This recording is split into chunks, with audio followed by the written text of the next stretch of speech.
భారత నౌకాదళానికి యుద్ధ నౌకలు తయారు చేసే ప్రభుత్వ కంపెనీ. ఇప్పటికే 70% రిటర్న్స్ ఇచ్చింది. ఇంకా పెరుగుతుందా?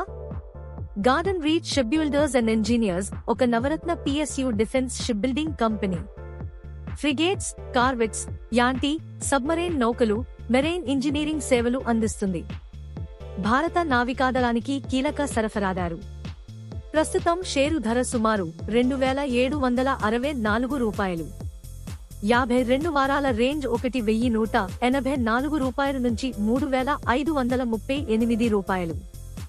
మార్కెట్ క్యాప్ దాదాపు రూ. 31,600 అప్పులు శూన్యం.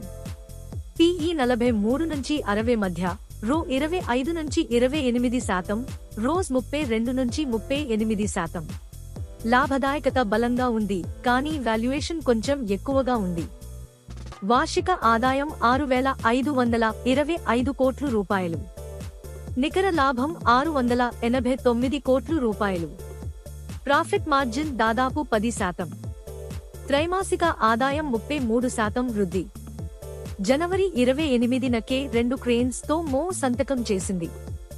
షిప్యార్డ్, డిఫెన్స్ క్రేన్ల తయారీకి ఇది సహాయపడుతుంది. మొత్తం 25,000 కోట్ల రూపాయలు ఆర్డర్ బుక్, అంటే వచ్చే 3-4 సంవత్సరాలకు స్పష్టమైన ఆదాయం. భారత రక్షణ ఖర్చులు పెరుగుతున్నాయి. దేశీయ తయారీకి ప్రాధాన్యం పెరుగుతోంది. కొత్త ఫ్రిగేట్స్, యాంటీ సబ్మరైన్ నౌకల ఆర్డర్లు రావడం వల్ల GRSకి పెద్ద అవకాశాలు ఉన్నాయి. రిస్క్స్, ప్రాజెక్ట్ డిలేలు, ఎగ్జిక్యూషన్ సమస్యలు, ప్రైవేట్ కంపెనీల పోటీ ఇవి రిస్క్. అప్పుల్లేని బలమైన PSU. భారీ ఆర్డర్ బుక్. డిఫెన్స్ రంగంలో లీడర్ స్థానం. GRC ఒక దీర్ఘకాల గ్రోత్ స్టోరీ స్టాక్. కంపెనీ పనితీరును గమనిస్తూ నిర్ణయం తీసుకోండి. ఇలాంటి clean, simple and honest stock updates కోసం AR స్టాక్ మార్కెట్ విస్పరర్స్ ని ఫాలో అవ్వండి.